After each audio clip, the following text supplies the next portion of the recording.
बिस्मिल्लाहिर्रहमानिर्रहीम। अस्सलाम वालेकुम नाज़रीन। प्रोग्राम इनसाइट के साथ मैं हूं आपका मेज़बान सलीम बुखारी।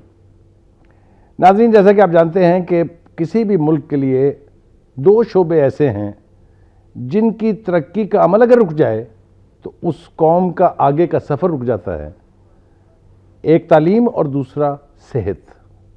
तालीम के शोबे में हमारे साथ पिछले 60-65 बरस में क्या हुआ उसकी मंजरकशी का तो शायद वक्त नहीं है, लेकिन पिछले 10 साल का हम अहाता करें अगर तो दिखाई देगा कि एक स्टेज पर जो इन्वेस्टमेंट या एलोकेशन इसके लिए 2.49 तक चली गई थी वो 2012-2013 में 0.09 रह गई है।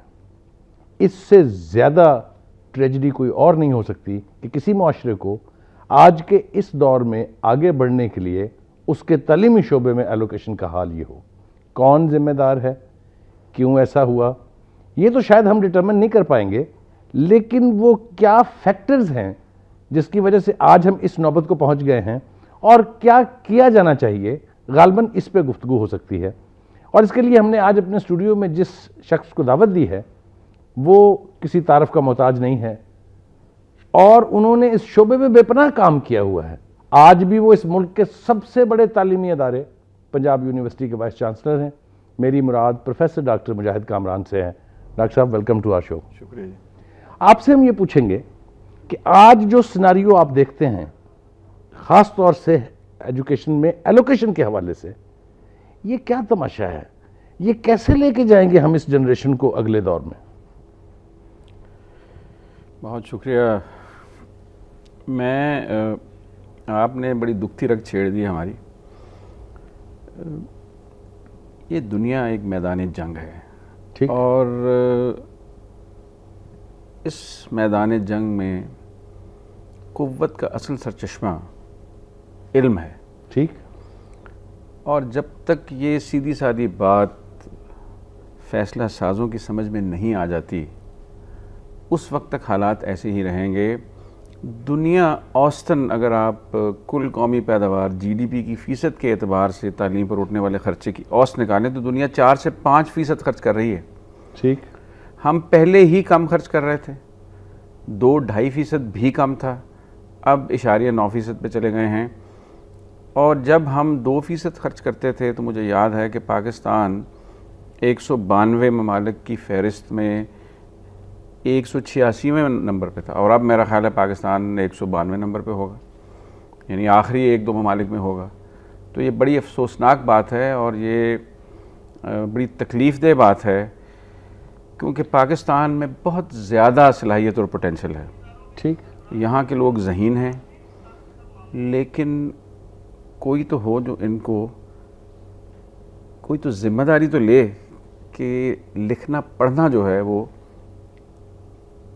किसी मुआशरे की तरक्की के लिए कितना ज़रूरी है। बहुत ज़रूरी है जी। देखें, और हम मगर कतलामी कर रहा हूँ मैं डॉक्टर साहब, आपकी ये फरमाइएगा कि ये बड़े बड़े इंस्टीट्यूशन जो है, पंजाब यूनिवर्सिटी इस बर्रे सगीर का सबसे बड़ा अदारा जी है, बिल्कुल, और मुल्क की तो यकीनन सबसे बड़ी इंस्टीट्यूशन है वो। आप लोगों के ऊपर थोड़ी सी जिम्मेदारी नहीं है कि आप उनको एहसास ही नहीं दिला रहे हैं कि ये वो क्या कर रहे हैं और किस तरह से बर्बादी आगे चल रही है? जी, हम तो एहसास दिला रहे हैं, बल्कि बसा औक़ात तो मैं जब बोलता हूँ और लिखता हूँ तो मुझे कहा जाता है कि आप वाइस चांसलर हैं, आप क्यों तनकीद कर रहे हैं। तो मेरा जवाब यही होता है कि मैं सबसे पहले पाकिस्तानी और मुसलमान हूँ, पाकिस्तानी हूँ, एक ही बात है। तो सबसे पहली तरजीह पाकिस्तान की बका है। ठीक, और कोई फ़ैसले, कोई अमल किसी का भी वो अगर इस पे ज़द डालता है तो फिर हम ज़रूर बोलेंगे। और मैं तो लिखता रहता हूँ और हम मुख्तलिफ़ चीज़ें करते रहते हैं इस सिलसिले में। और यकीन करें कि इस मुल्क को सीधे रास्ते पे डालना कोई मुश्किल काम नहीं है अगर हम तालीम पे जो हमें खर्च करना है खर्च करें। यानी अगर हम अपनी प्रायोरिटीज़ ठीक कर लें। बिल्कुल, तरजीहात की बात। और मैं खुद मुंतज़म हूँ, मैं ये बात मानने को तैयार नहीं हूँ कि पैसा नहीं है। ठीक, ये सारी बात तरजीहात की है। जो चीज़ आपकी तरजीहात में शामिल होती है आप उसके लिए पैसे का इंतज़ाम कर लेते हैं। मुझे अभी भी मालूम है कि जून में पिछले, यानी ये जो माली साल ख़त्म हुआ है, हुकूमत के पास 500 अरब रुपया पड़ा था, लेकिन हुकूमत हायर एजुकेशन कमीशन को 12 अरब देने को तैयार नहीं था, जो असलन 16 अरब था। फिर इन्होंने बड़ी उस पर उनके साथ बातचीत करके उसको 12 अरब पे लेके आए, नोटिफाई किया फाइनेंस डिपार्टमेंट में, लेकिन नहीं दिया गया, उसकी वजह 4 अरब दिया गया। तो पंजाब यूनिवर्सिटी को 20 करोड़ रुपए तनख्वाहों के लिए अपने पास से खर्च करने पड़े हैं। अगर ये 20 करोड़ तनख्वाहों पे ना खर्च किए जाते तो हम तहकीक पे इसको और नए PhDs को भर्ती करने पे लगा सकते थे। डॉक्टर साहब, आपने बड़ी दुखती रग छेड़ दी हायर एजुकेशन कमीशन की। जी जी।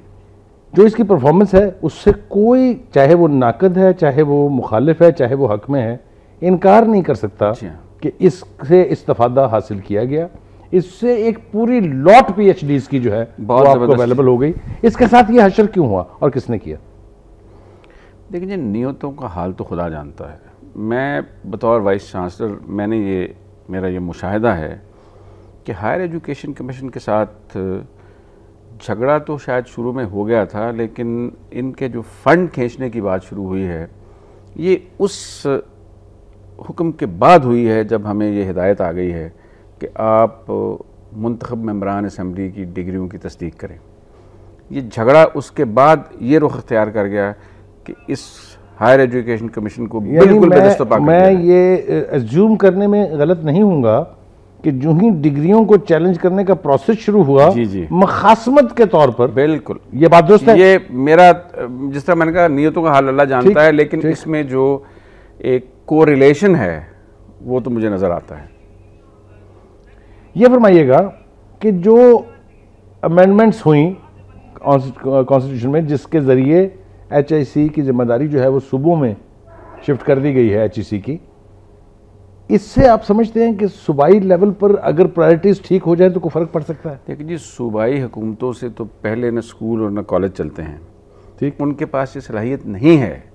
और फिर मैं ज़ाती तौर पे समझता हूँ कि पाकिस्तान का गला घोटने में सियासतदान तो, उनका तो रोल हर कोई तनकीद करता है, लेकिन असल जो उसमें जो खामोश आमिल है वो ब्यूरोक्रेसी है। ठीक। और अगर आप सूबाई सतह पे यूनिवर्सिटियों को ब्यूरोक्रेसी के भेंट चढ़ा देंगे तो जो कुछ थोड़ा बहुत काम हो रहा है वो भी रुक जाएगा।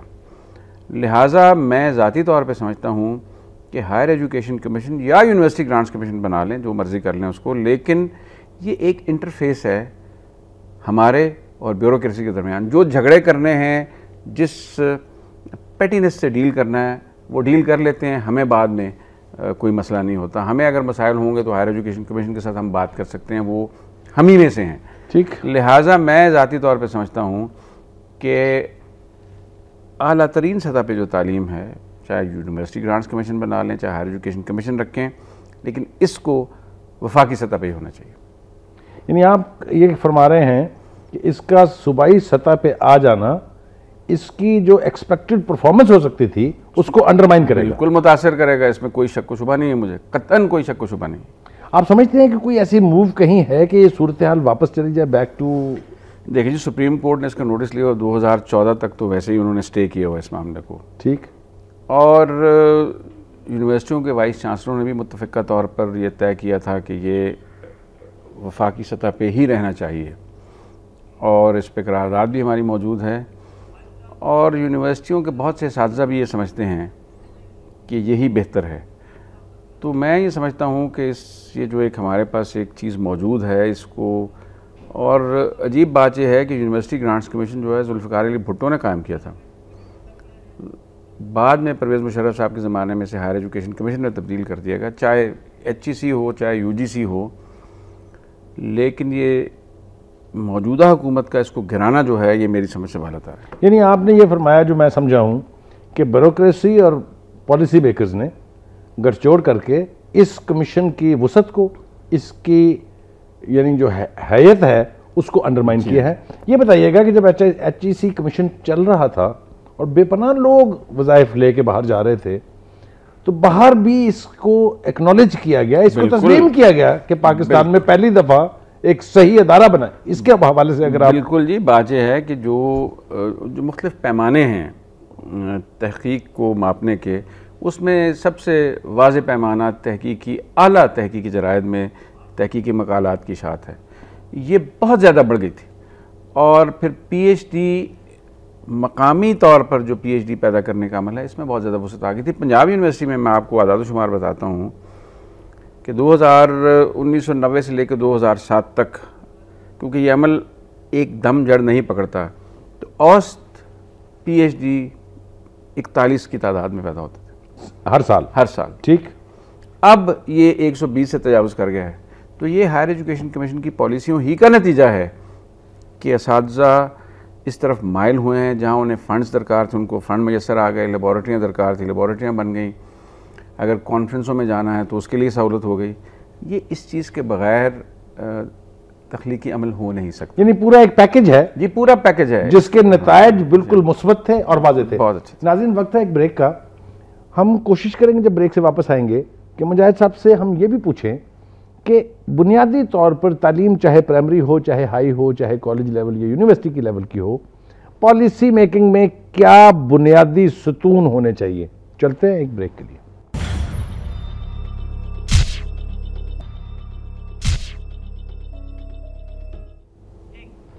वेलकम बैक नाज़रीन। जैसे कि हमने कहा था ब्रेक पर जाने से पहले कि वापस आएंगे तो पूछेंगे प्रोफेसर डॉक्टर मुजाहिद कामरान साहब से कि हमारे यहाँ primary, high, university, college level की एजुकेशन में फंडामेंटल खराबी कहाँ है और क्या इकदाम करने चाहिए जिससे वो नतायज हासिल हो सकें जो मुल्क की तरक्की के लिए ज़रूरी हैं। प्रोफेसर ये फरमाइएगा कि हमारी पॉलिसी मेकिंग में, हमारे इंफ्रास्ट्रक्चर में और हमारी सियासी जमातों और लीडरशिप की जो रिफ्लेक्सेस हैं उसमें कहाँ गड़बड़ है कि वो कुछ नहीं हो रहा जो आप चाहेंगे या एक पाकिस्तानी चाहेगा। देखिए, आपने शुरू में जो बात की थी, बुनियादी बात यह है कि ये तरजीहात में शामिल ही नहीं है।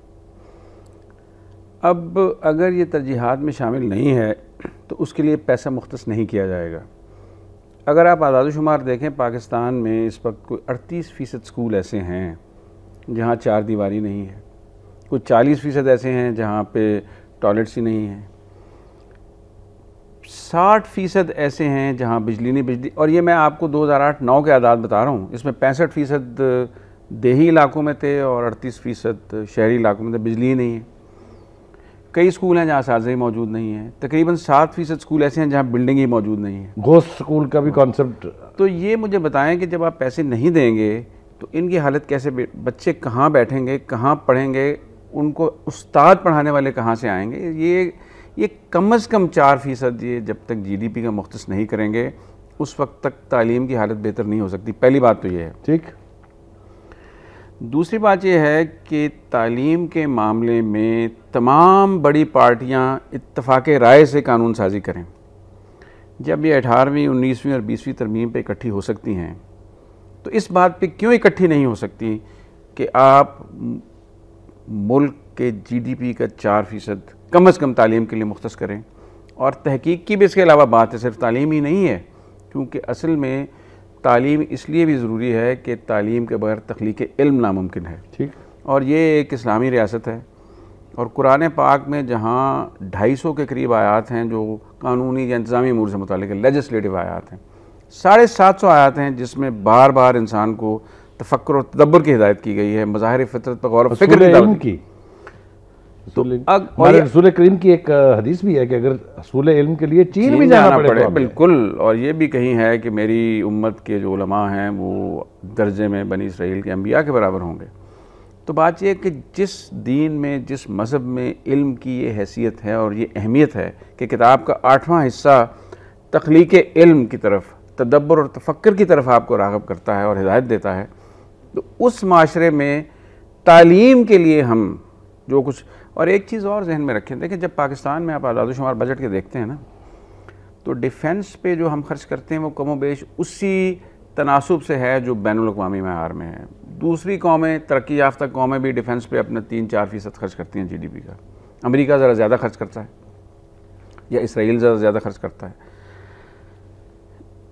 तालीम पे इस वक्त औसत 4 से 5% है और अगर हम इशारिया 9% पे चले गए तो अब हम 4 से 5 गुना कम खर्च कर रहे हैं तालीम पे।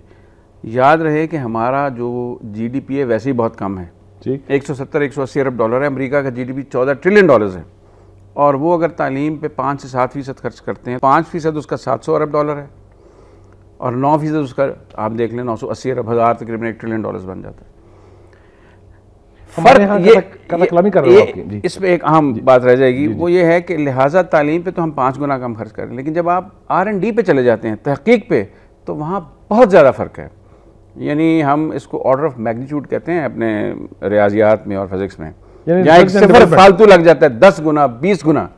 यानी अगर हम 2% खर्च कर रहे हैं तो अमेरिका 2.5% खर्च कर रहा है, कोरिया 4% खर्च कर रहा है, साउथ कोरिया। तो आप देखें कि कितना फ़र्क है। अगर 2 को आप 4% से करो तो 20 गुना फ़र्क है ये। ठीक। तो ये चीज़ें जहन में रखने की हैं कि हमारी तरजीहात नहीं हैं। और देखें एक बड़ी दिलचस्प बात है, टॉयम्बी ने लिखा है कहीं कि जब अल्लाह ताला ने हज़रत सुलेमान को बादशाहत अता की तो उसने पूछा कि तुझे और क्या चाहिए, तो हज़रत सुलेमान ने कहा कि मुझे दानाई अता कर, विज़डम। जो अहले इक़्तिदार हैं, जो सरबराहान हैं, उनकी विज़डम का कोई नेमुल बदल नहीं होता। जब उनके जहन में नक्शा वाज़े हो तो चीज़ें खुद ब खुद अपनी जगह पे एडजस्ट हो जाती हैं। लेकिन अगर उनके जहन में अंधेरा है और वो वाज़े नहीं है मंजिल के बारे में और रास्ते के बारे में, तो फिर इसी तरह अंधेरे में टामक टोइयाँ मारना पड़ता है। तय ये हुआ कि चाहे हुकूमत 50 साल पहले की हो या 40 साल पहले की, 20 साल पहले की हो या 10 साल पहले की, रवैया ही नहीं रहा कि पाकिस्तान के माशरे को एक तरक्की याफ्ता माशरे की तरफ ले जाने के लिए तालीम पर फोकस किया जाए। फोकस ही गायब है। देखिए, एक और बात जो आपके साथ में शेयर करना चाहता हूँ ये कि Benazir income support program, these flyovers, these ring roads, अरबों में, यानी 500 अरब से ज़्यादा एक एक शोबे में पड़ा हुआ है, खर्च हो रहा है, उसमें लूट खटूट भी जारी है, सब कुछ है। बदकिस्मत शोबा है तो तालीम का। ये क्या रवैया है, मुझे बताएंगे? जानबूझ के है या बाय डिफॉल्ट है? देखिए जी, जो है ना, एक तारीख का फहम और दुनिया में जो कुछ हो रहा है उसकी एक कॉम्प्रिहेंशन, उसका इदराक, ये बग़ैर वसी मुताले के नहीं आता। और इंसान एक दिन में नहीं तश्कील पाता है। इंसान बचपन से पढ़ते पढ़ते पढ़ते जो मुताला करता है, और जितना ज़्यादा वो मुताला करता है उसके ज़हन में उतनी वसअत आती जाती है। जहाँ ये प्रोसेस रुकेगा वहीं हर चीज़ रुक जाएगी। बिल्कुल रुक जाएगी, बिल्कुल रुक जाएगी। तो जब तक क़यादत खुद इस अमल से ना गुजरी हो, आप देखें ना, जिन लोगों ने दुनिया की तकदीर बदली है, अब चाइना को ले लें। अब चाइना का आप देखें कि इस वक्त $5 ट्रिलियन उनका GDP हो गया है। चाइना एक कमज़ोर मुल्क था, हमारे गैर बाद आज़ाद हुआ, और हर गैर मुल्की फ़ौज वहाँ मौजूद थी। लेकिन चाइना ने तालीम पे और तहकीक पे, बल्कि चाइना के कायद ये कहते हैं कि we want to become a super power of knowledge. तो आप देखें कि अगर माओ ज़ेदुंग की तहरीर आप देखें, माओ ज़ेदुंग की सोच आप देखें, या दूसरे जो उनके लीडर थे उनके साथ, तो आपको पता लगे पूरी खेप थी, जिनको आगाही थी, जिनको इदराक था, और आज भी है, कौमों के उरूज ज़वाल कैसे का सिलसिला कैसे हो। प्रोफेसर डॉक्टर मुजाहिद बता रहे हैं कि किस तरह से कौमों को ज़वाल हुए और किस तरह से कौमों को अरूज हासिल हुए, और उसकी बुनियाद तालीम थी। इसी सब्जेक्ट पे हम बात कर रहे हैं इस प्रोग्राम में। इस वक्त एक ब्रेक का वक्त है, ब्रेक से वापस आएंगे तो बात को आगे बढ़ाते हैं कि प्राइवेट एजुकेशन इंस्टीट्यूशन जो है उन्होंने क्या कंट्रीब्यूट किया है पाकिस्तान के तालीमी शोबे में, और किस हद तक वो तबाही के जिम्मेदार हैं। चलिए एक ब्रेक के लिए।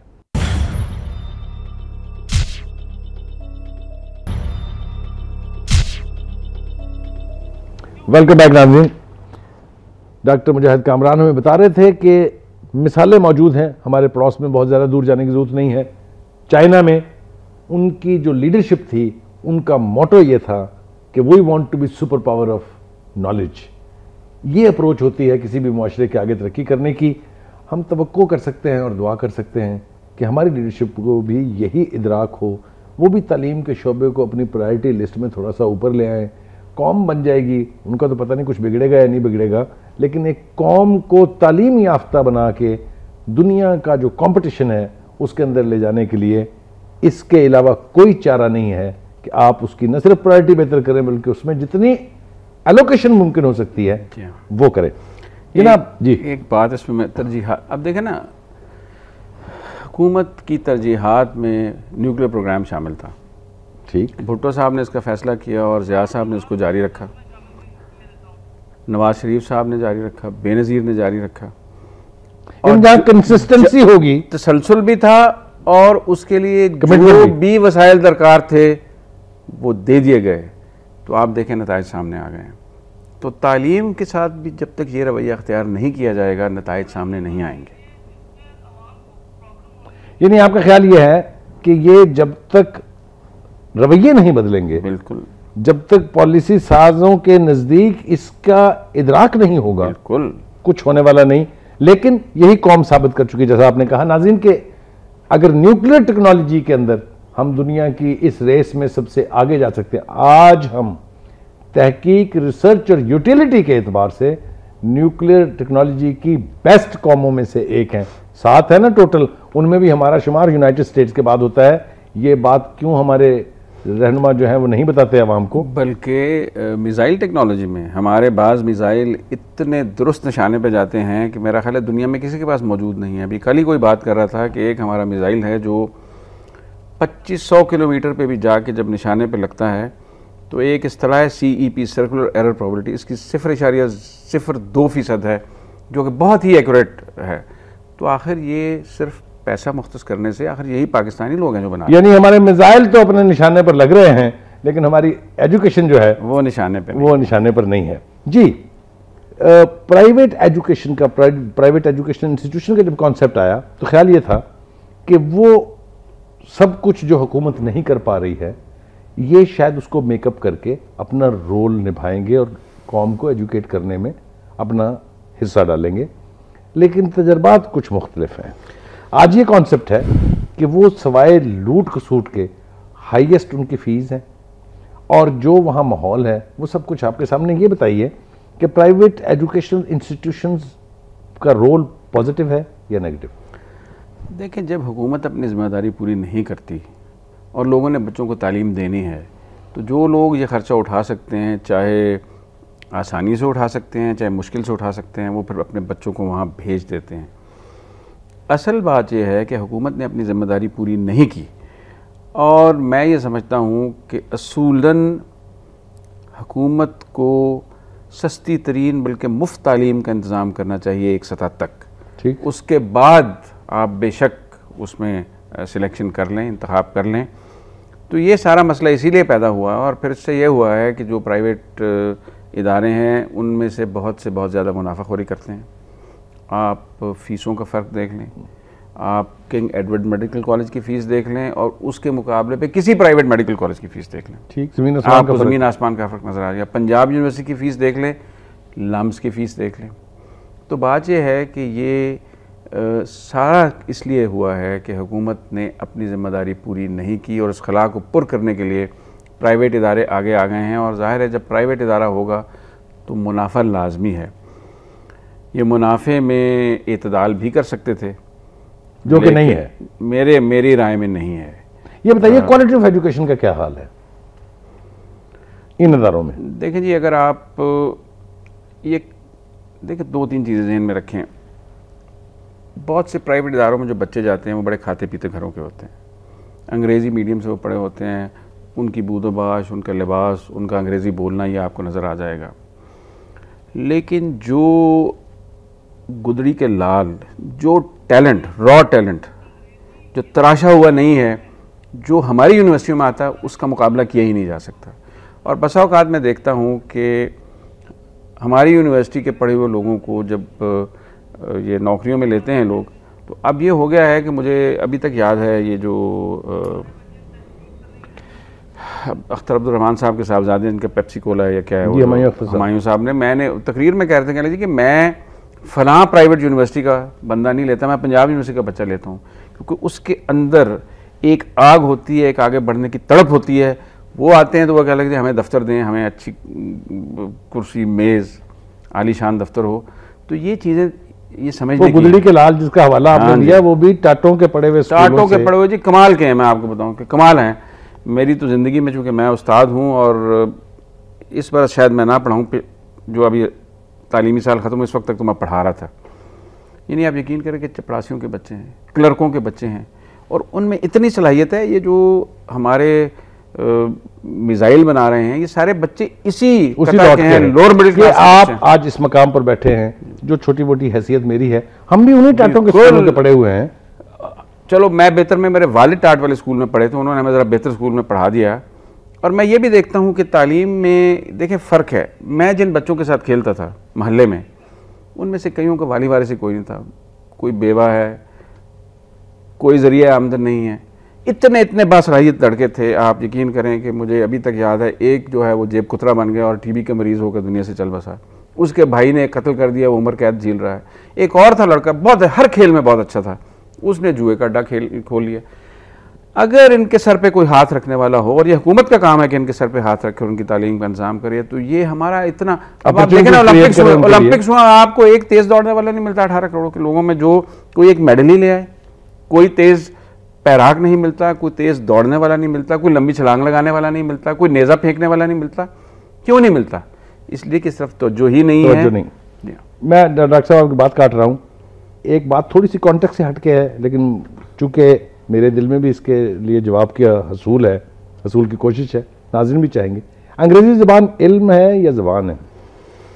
देखें जी, इस वक्त जो दुनिया का गालिब मीडियम ऑफ एजुकेशन है वो अंग्रेज़ी है। मिसाल के तौर पर चाइना ने कहा कि हम तो नहीं पढ़ाएंगे अंग्रेज़ी में। चाइना, मैं नहीं कह रहा कि आप अंग्रेज़ी में पढ़ाएं, लेकिन आपको अंग्रेज़ी आनी चाहिए। चाइना में 20 करोड़ लोग अंग्रेज़ी की तालीम हासिल कर रहे हैं। अंग्रेज़ी एक बैनुल अक़वामी ज़बान बन गई है। एक ज़माने में जब अरब इल्मी दुनिया पे हावी थे, तो अलूम की तहसील के लिए यूरोप वालों के लिए अरबी जानना लाजमी होता था। एथेंस ने, यूनान ने सारा अरबी का काम जो है वो ट्रांसलेट करके अपनी ज़बान, लिहाजा जो भी तहजीब गालिब है, उस तहजीब की ज़ुबान जो है अहमियत अख्तियार कर लेती है और वो आपको आनी चाहिए। का भी यही मोटो था। मुझे लोग पूछते हैं, अगर आप मुझे पूछें तो मेरी ज़िंदगी की सबसे अच्छी चीज़ क्या आती, तो मुझे अंग्रेज़ी आती है। सबसे ख़राब चीज़ यह है कि मुझे अरबी नहीं आती, क्योंकि उसकी वजह से मैं बहुत सी चीज़ों से कट जाता हूँ। तो ये दोनों ज़ुबानें हमें आनी चाहिए, और मैं ज़ाती तौर पे समझता हूँ कि अंग्रेज़ी हमें आनी चाहिए। और बेशक पढ़ाएं आप अपनी ज़ुबान में, लेकिन अंग्रेज़ी जानना ज़रूरी है। ये आपने एलएलबी के अंदर अरबी का पर्चा क्या ऐड कर दिया जी, और साथ अंग्रेजी ग्रामर का? ये मैंने नहीं, ग्रेजुएशन करके आ रहा है उसकी ग्रामर बेसिकली तो ठीक होनी चाहिए। ये असल में मेरा ख्याल है, मैं पूछ लूँगा लॉ कॉलेज वालों से, उनके बोर्ड ऑफ स्टडीज़ ने शायद ये फैसला किया हो। वहाँ 2 किस्म की लॉ की डिग्रियाँ, एक 3 साल के बाद है जो बीए के बाद वहाँ दाखिल होते हैं, और एक एफए करके वहाँ आते हैं जो 5 साल का कोर्स करते हैं। ये गालिबन 5 साल के प्रोग्राम, स्टूडेंट्स काफ़ी इसके ऊपर पर्टर्ब्ड है। हाँ, ये 5 साल के प्रोग्राम में मेरा ख्याल है इन्होंने हाल ही में किया है। और असल में हुआ ये था कि जब हम, ये पहले 2 साल का था, जब 3 साल का कोर्स हो गया, तो ये देखने में आया था कि जो तालिब इल्म वहाँ दाखिल होते थे उनको अंग्रेज़ी नहीं आती थी और कानून सारा अंग्रेज़ी में था। फिर किसी ने ये सोचा कि अगर हम 5 साल डिग्री शुरू कर दें या 4 साल डिग्री शुरू कर दें जहाँ एफए के बाद लोग आएँ, तो फिर हम उनको अंग्रेज़ी यहाँ पढ़ाएंगे, चीज़ें यहाँ पढ़ाएंगे, तो फिर वो समझेंगे। तो अगर अरबी भी आ जाएगी तो अच्छी बात है, कुछ शरीयत के कानून को भी बेहतर समझ, माखज़ों तक आसानी से पहुँच सकते हैं, लेकिन ज़ुबान का आना ज़रूरी है। ये मेरा ख्याल है, मैं इसको चेक करूँगा। मतलब आप चूँकि गवर्निंग रेगुलेटरी बॉडी तो आप हैं, मेरा ख्याल है कि देखिए स्टूडेंट्स काफ़ी इसके हवाले से पर्टर्ब्ड है। चले, दूसरा इशू जो पर्टर्ब्ड है मुझे मिल रहे हैं जी, और दूसरा इशू जो इसी के साथ रिलेटेड है वो ये कि पंजाब यूनिवर्सिटी कभी लीडिंग इंस्टीट्यूशन होती थी इंटर यूनिवर्सिटी कॉम्पिटिशन्स के लिए। जी बिल्कुल। जो एक्स्ट्रा करिकुलर एक्टिविटी तो थी, लेकिन जनरेट करती थी बहुत ज़्यादा, यानी गुडविल बिटवीन द यूनिवर्सिटीज। ये कुछ कम आपने किए हैं या पहले से? नहीं, ये कम हो गई थी। 2 चीज़ें हैं, एक्स्ट्रा करिकुलर के 2 पहलू हैं। एक तो है डिबेटिंग और दूसरा स्पोर्ट्स। डिबेटिंग है या किरत है या ड्रामा है, ड्रामा वगैरह तो यहाँ बंद ही हो गया था बिल्कुल, और उसकी वजह किसी एक ख़ास तालिब इल्म तंजीम की यूनिवर्सिटी पर गिरफ्त थी।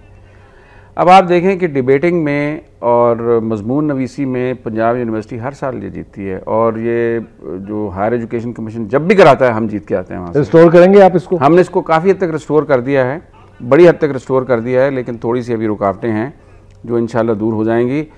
क्या रुकावटें को आइडेंटिफाई कर दें ताकि ज़रा हमारे नाजरीन जो है। देखिए, पंजाब यूनिवर्सिटी जो है ये एक बहुत अरसे से पंजाब यूनिवर्सिटी में एक ख़ास सियासी कल्चर की गिरफ्त थी। ठीक। और ये असल में जब इस्लाम और सोशलिज़म की जंग हो रही थी उसकी कूक से ये फूटा, लेकिन बाद में ये फिर एक ख़ास कता का एक ग्रोह जो ख़ुद को इस्लाम का ठेकेदार समझता है, और जिसने फिर एक मंसूबे के तहत एक तालिब इल्म तंजीम के साबकून को यूनिवर्सिटी में बतौर उस्ताद भर्ती कराया। और मैं उनके तालीमी कैरियर नहीं बताना चाहता यूनिवर्सिटी में जो असातिज़ा एक ख़ास तालीमी तंजीम से ताल्लुक़ की बुनियाद पर भर्ती हुए हैं, उनके अगर आप तालीमी कैरियर देखेंगे तो आपको नज़र आएगा कि वो यूनिवर्सिटी में मेरिट पे दाखिला भी नहीं ले सकते थे। और अच्छा। उनको ना सिर्फ दाखिला दिलवाया गया, उनको नौकरियां दिलवाई गई, उनको तरक्कियां दिलवाई गई, उनको सहूलतें दिलवाई गई। वो कल्चर में फिर ये हुआ कि यूनिवर्सिटी के मुख्तलिफ इदारों पे, एकेडमिक स्टाफ एसोसिएशन पे, सिंडिकेट में, सेनेट